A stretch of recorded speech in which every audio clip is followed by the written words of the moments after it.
امریکی شہری سمیت 5 غیر ملکی مغویوں کی رہائی پر امریکی صدر ڈونلڈ ٹرمپ کا بیان بھی سامنے آ گیا۔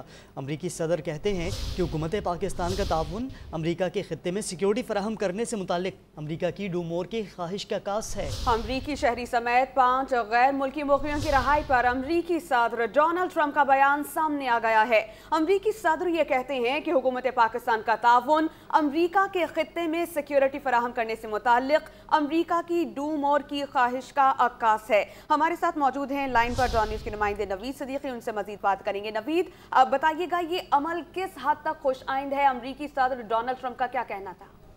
جی دیکھیں، آج پاکستان اور امریکہ کے تعلقات کے حوالے سے انتہائی خوش آئند دن ہے، کیونکہ آج ایک اعلیٰ سطح امریکی وفد بھی پاکستان کے دورے پر ہے۔ 5 مغویوں کو بھی بازیاب کروایا گیا ہے۔ اس کے علاوہ صدر ٹرمپ کا بھی بیان آیا ہے۔ امریکی صدر ڈونلڈ ٹرمپ نے پاکستان کی تعریف کی ہے جو 5 مغویوں کو بازیاب کروایا ISI اور پاک فوج نے، اور انہوں نے کہا کہ امریکی خاندان اور کینیڈین شہری کو حقانی نیٹ ورک نے اغوا کیا اور پاکستان کے ساتھ تعلقات کے حوالے سے یہ مثبت لمحہ ہے، انتہائی مثبت لمحہ ہے، اور امریکی حکومت اور حکومت پاکستان مل کر مغوی خاندان کو رہا کروایا ہے۔ حکومت پاکستان کا تعاون امریکہ کے خطے میں سیکیورٹی فراہم کرنے سے متعلق امریکہ کی ڈوم اور خواہش کی عکاس ہے، اور صدر ٹرمپ کا یہ کہنا ہے کہ اس قسم کے تعاون اور جو ٹیم ورک ہے مغوی کو رہا کروانے میں مدد ملی ہے دونوں، اور امید ہے کہ مستقبل میں بھی انسداد دہشت گردی کے حوالے سے پاکستان اور امریکہ مشترکہ آپریشن جاری رکھیں گے۔ بہت شکریہ، آپ ہمیں اپڈیٹ کر رہے تھے۔